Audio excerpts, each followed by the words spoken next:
Welcome to automation Tamil.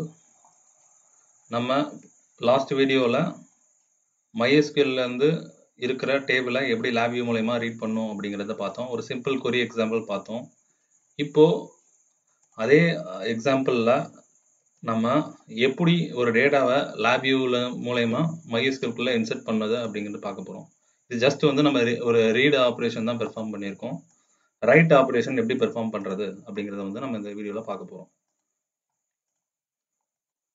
Right perform பண்ணுறதுக்கு எனக்கு இங்கே என்ன வேணும்னா எக்ஸிக்யூட் அப்படிங்கிற இது வேணும். இது பார்த்தீங்கன்னா செலக்ட் அப்படின்னு இருக்கு. எனக்கு எக்ஸிக்யூட், அதாவது நான் கொடுக்குற கொரியை எக்ஸிக்யூட் பண்ணுற மாதிரி எனக்கு ஒரு பிளாக் தேவைப்படுது. ஸோ நான் அந்த பிளாக்கை வந்து இதோட நான் ரீப்ளேஸ் பண்ணுறேன்.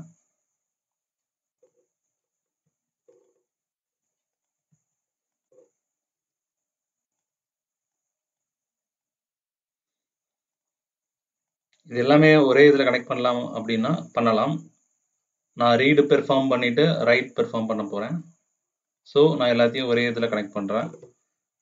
இங்கே கிரியேட் கான்ஸ்டன்ட் கொடுக்குறேன். இப்போது நமக்கு கான்ஸ்டன்ட்டில் என்ன கொரி நம்ம கொடுத்தா இதுக்குள்ளே டேட்டா இன்சர்ட் ஆகும் அப்படிங்கிறது தெரியணும். ஸோ நான் உங்களுக்கு புரியறதுக்காக கூகுள் சர்ச் பண்ணி ஆல்ரெடி வச்சுருக்கேன். எஸ்கியூஎல்ல கொரி ரன் பண்ணி ஒரு டேட்டாவை பண்ணணும்னா இன்சர்ட் இன்டு அப்படிங்கிற சின்டெக்ஸ் இதை தான் யூஸ் பண்ணணும். அதில் ஃபஸ்ட்டு இன்சர்ட் இன்டு கொடுத்துட்டு நம்ம டேபிளோட நேம் கொடுக்கணும். டேபிளோட நேம்க்கு அடுத்து நம்ம காலம் நேம் என்னென்ன MySQLல கொடுத்துருக்கோமோ அந்த காலம் நேமை கொடுக்கணும். இங்கே ரோல் நம்பர், ஸ்டூடெண்ட், சிட்டி நேம்னு கொடுத்துருக்கோம். அந்த காலம் நேம் கொடுக்கணும். இதெல்லாம் ப்ராக்கெட்குள்ளே தான் கொடுக்கணும், கமா கொடுக்கணும். அதே மாதிரி வேல்யூஸ் அப்படின்னு இருக்குது. வேல்யூ இந்த டேபிளில் என்ன வேல்யூ நம்ம அப்டேட் பண்ணணும் அப்படிங்கிறது வந்து இருக்குது. ஸோ நான் வேல்யூவில் புதுசாக நான் என்ன கொடுக்கணும்னு நினைக்கிறேனோ அந்த வேல்யூவை நான் அதில் கொடுக்க போகிறேன். நான் என்னோட கொரியை ஃபஸ்ட்டு இந்த மாதிரி டைப் பண்ணி வச்சுட்டேன். என்னோட table name student, new table, roll number, name, city, just ஒரு நேம் நான் கொடுத்துருக்கிறேன். இப்போது இதில் ஒரு நம்பர் யூனிக்காக இருக்கணும்னு நான் ஒரு புது நம்பரை என்டர் பண்ணுறேன். எதுக்கு அப்படின்னா நம்மளோட பிரைமரிக்கு roll number. So roll number எப்பவுமே யூனிக்காக தான் இருக்கணும். சேமாக இருந்தால் ஏற்கனவே இருக்கிற டேட்டா தான் அப்டேட் ஆகும். சரவணன் அப்படிங்கிற நேமுக்கு பதிலாக நான் புதுசாக வந்து ஒரு நேம் வந்து நான் கொடுக்குறேன், கார்த்திக் அப்படின்னு கொடுக்குறேன். சிட்டி வந்து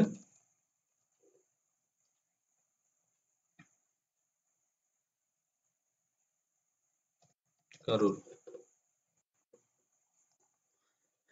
இப்போ இந்த டேபிள் பார்த்தீங்கன்னா ஒன்லி 3 டேட்டா தான் இருக்குது. இப்போ நான் இந்த கொரியை ரன் பண்ண போகிறேன். ரன் பண்ணிவிட்டு என்ன பார்த்தீங்கன்னா எனக்கு இங்கே கீழே டிஸ்பிளே ஆகுது ஒரு ரோ அஃபெக்டட் அப்படின்னு வருது. ஸோ இப்போ நான் டேபிளை ரீட் பண்ணி பார்க்குறேன். நான் கொடுத்த புது நேம் வந்து எனக்கு இங்கே வந்துருச்சு, கார்த்திக் அப்படிங்கிறது இந்த டேட்டாக்குள்ளே டிஸ்பிளே ஆயிடுச்சு. ஸோ என்னோட கொரி வந்து கரெக்டாக இருக்குது. ஸோ இந்த கொரியை நான் அப்படியே காப்பி பண்ணிக்கிறேன். லேப் வியூ போகிறேன். லேப் வியூவில் இங்கே என்டர் பண்ணுறேன். இப்போ நம்ம ஒன்று கவனிக்கணும், இந்த டேட்டா ஆல்ரெடி நம்ம டேபிள்குள்ளே வந்துருச்சு. ஸோ சேம் இந்த கொரியை நான் ரன் பண்ணேன் அப்படின்னா ஒரு டூப்ளிகேட் என்ட்ரி வந்து கிரியேட் ஆகும். ஸோ அதை அவாய்ட் பண்ணுறதுக்கு நான் இதோட ரோல் நம்பரை வந்து மறுபடியும் மாற்றுறேன்.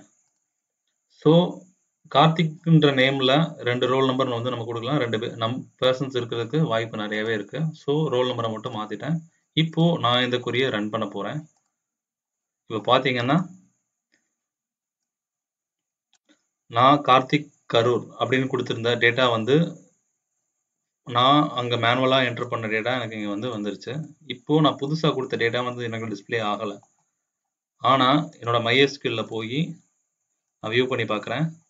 நான் புதுசாக ஆட் பண்ண கார்த்திக் அப்படிங்கிற டேட்டா டபுள் டைம் உள்ளே ரிப்பீட் ஆயிடுச்சு. ஸோ என்னோட லேப் வியூ வந்து கரெக்டாக ஒர்க் ஆயிடுச்சு. ஆனால் எனக்கு இந்த டேபிளில் ஏன் டேட்டா வரல அப்படின்னு பார்த்தீங்கன்னா லேப் வியூ ரைட்லேருந்து லெஃப்ட்லேருந்து ரைட் வந்து எக்ஸிக்யூட் ஆகும். இங்கே ஃபர்ஸ்ட் ஸ்டெப் பார்த்தீங்கன்னா செலக்ட்னு இருக்கு.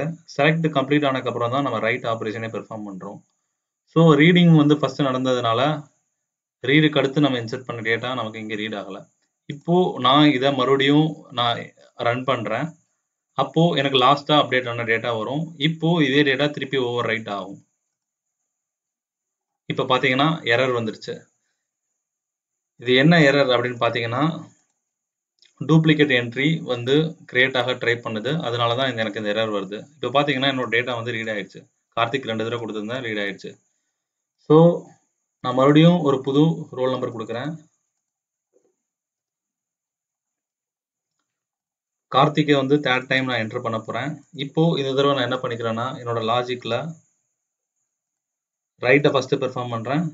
ரீட வந்து நான் செகண்ட் பெர்ஃபார்ம் பண்ண போறேன். ஸோ,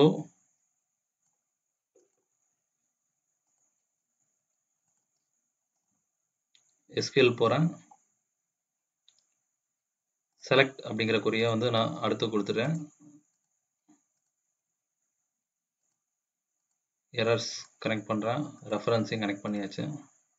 டேபிள் ரிசல்ட் கனெக்ட் பண்ணிட்டேன். இப்போ நான் இந்த கொரிய ரன் பண்ண போறேன். இப்போ பார்த்தீங்கன்னா, எனக்கு ஃபர்ஸ்ட் ரைட் பெர்ஃபார்ம் ஆயிட்டு, ரீட் வந்து அடுத்து பெர்ஃபார்ம் ஆகுது. ஸோ, இந்த மாதிரி நான் எவ்வளோ நேம்னாலும், எவ்வளோ டேட்டாஸ்னாலும் என்னோட லேபியோ யூஸ் பண்ணி SQL-க்குள்ள என்னால என்டர் பண்ண முடியும்.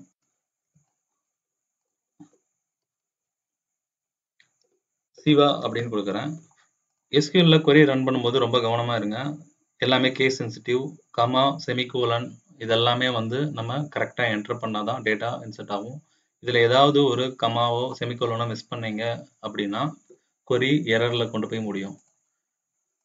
இதுல என்ன எரர் வருது அப்படிங்கிறதையும் நம்மளால டிஸ்ப்ளே பண்ணி பார்க்கணும்னா நம்மளால பார்க்க முடியும். இதுல ஒரு இண்டிகேட்டர் கிரியேட் பண்ணிட்டீங்கன்னா, சப்போஸ் உங்களுக்கு ஏதாவது எரர் வந்துச்சுன்னா அது இங்க டிஸ்ப்ளே ஆயிரும். நான் இப்ப மறுபடியும் ரன் பண்றேன். எனக்கு புதுசா சிவா அப்படிங்கிற டேட்டா வந்து ரன் ஆயிடுச்சு. என்னோட கோட்ல எதுவும் எரர் இல்ல. ஸோ எந்த ப்ராப்ளம் இல்ல. நான் இப்ப இந்த டேட்டாவை எதையுமே மாத்தாம 2வது தடவை ரைட் பண்ண ட்ரை பண்றேன். இப்ப பாத்தீங்கன்னா எரர் வந்துருச்சு. இப்போ இந்த எரர் இண்டிகேட்டர் நான் கொடுத்ததுனால எனக்கு இப்ப என்னோட கோட்ல என்ன ப்ராப்ளம் அப்படிங்கிறது வந்து தெரிஞ்சிருச்சு. இப்ப பாத்தீங்கன்னா ODBCல 558 அப்படிங்கிற பிரைமரி கீயை வந்து எக்ஸிக்யூட் பண்ண முடியாதுன்னு சொல்லுது. ஏன் அப்படின்னா அது ஒரு டூப்ளிகேட் என்ட்ரி அப்படின்னு சொல்லுது. ஸோ பிரைமரி கீ எப்பயுமே ரிப்பீட் ஆகக்கூடாது, நியூவா தான் இருக்கணும். ஸோ நான் 8ங்கிறத ரிமூவ் பண்ணிட்டு 9 மாத்திக்கிறேன். இப்போ என்னோட கொரிய நான் திருப்பி ரன் பண்றேன். இப்போ டூப்ளிகேட் என்ட்ரி கிரியேட் ஆகாது. பட் சிவாங்கிற நேம்ல 2 ரெக்கார்டு கிரியேட் ஆகும். இப்போ பாத்தீங்கன்னா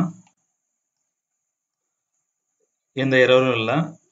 நான் யூனிக்கான பிரைமரி கீஸை யூஸ் பண்ணி சிவா அப்படிங்கிற ரெக்கார்டை டபுள் டைம் வந்து நான் கிரியேட் பண்ணியிருக்கேன். ஸோ இப்படி தான் லேபியூவில் ஒரு டேட்டாவை உள்ள இன்சர்ட் பண்ணுற கொரிய ரன் பண்ணணும்.